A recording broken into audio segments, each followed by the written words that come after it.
Orang-orang melakukan beberapa hal gila dengan uang. Begini masalahnya.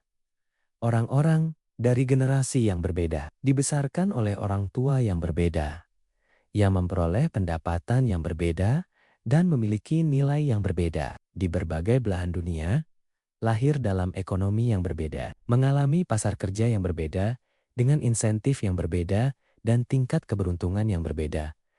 Belajar sangat berbeda pelajaran.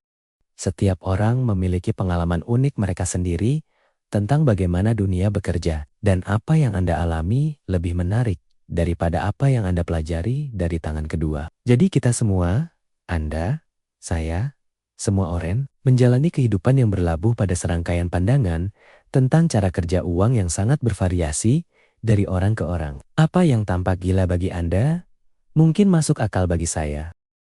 Orang yang tumbuh dalam kemiskinan berpikir tentang risiko dan imbalan dengan cara yang tidak dapat dipahami oleh anak seorang bankir kaya jika dia mencobanya. Orang yang tumbuh saat inflasi tinggi mengalami sesuatu yang tidak pernah dialami oleh orang yang tumbuh dengan harga stabil. Pialang saham yang kehilangan segalanya selama depresi hebat mengalami sesuatu yang tidak dapat dibayangkan oleh pekerja teknologi yang menikmati kejayaan akhir 1990.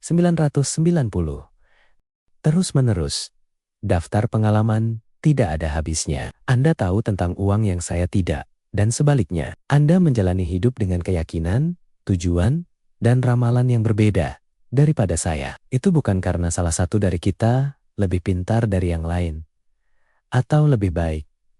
Informasi itu karena kami memiliki kehidupan yang berbeda yang dibentuk oleh pengalaman yang berbeda dan persuasif.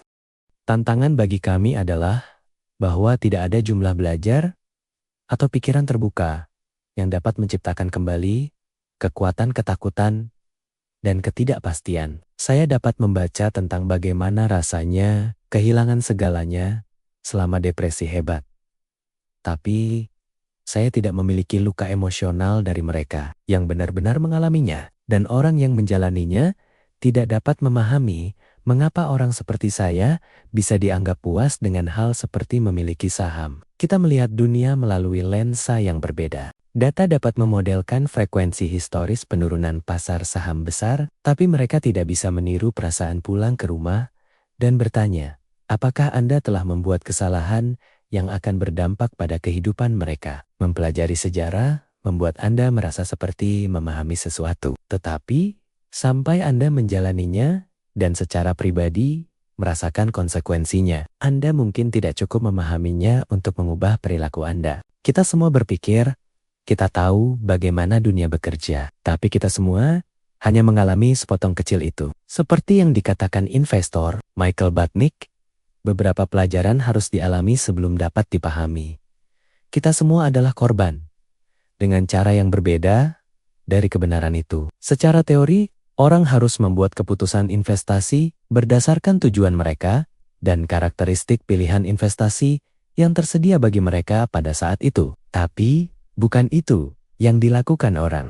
Para ekonom menemukan bahwa keputusan investasi seumur hidup orang sangat bergantung pada pengalaman yang dimiliki investor di generasi mereka sendiri, terutama pengalaman di awal kehidupan dewasa mereka. Jika Anda tumbuh ketika inflasi tinggi, Anda menginvestasikan lebih sedikit uang Anda dalam obligasi di kemudian hari dibandingkan dengan mereka yang tumbuh ketika inflasi rendah. Para ekonom menulis, temuan kami menunjukkan bahwa kesediaan investor individu untuk menanggung risiko tergantung pada sejarah pribadi, bukan kecerdasan atau pendidikan atau kecanggihan. Hanya keberuntungan bodoh tentang kapan dan di mana Anda dilahirkan. Perbedaan dalam cara orang mengalami uang tidaklah kecil, bahkan di antara mereka yang mungkin Anda anggap sangat mirip.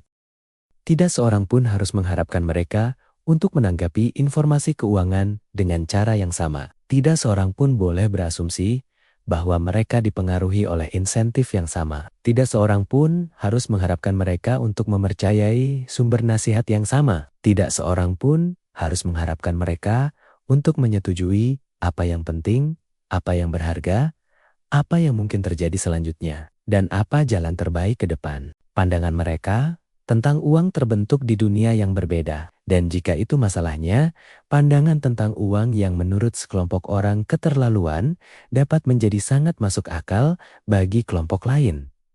Saya tidak tahu harus bagaimana dengan ini. Sebagian diriku ingin berdebat dengan sengit. Sebagian diriku ingin mengerti. Tapi kebanyakan itu adalah contoh bagaimana pengalaman yang berbeda dapat menyebabkan pandangan yang sangat berbeda dalam topik yang satu sisi secara intuitif. Setiap keputusan yang dibuat orang dengan uang dibenarkan dengan mengambil informasi yang mereka miliki saat ini dan memasukkannya ke dalam model mental unik mereka tentang bagaimana dunia bekerja. Mungkin itu bisa salah informasi. Mereka dapat memiliki informasi yang tidak lengkap. Mereka bisa buruk dalam matematika. Mereka dapat dibujuk oleh pemasaran yang busuk. Mereka tidak tahu apa yang mereka lakukan. Mereka dapat salah menilai konsekuensi dari tindakan mereka. Oh, bisakah mereka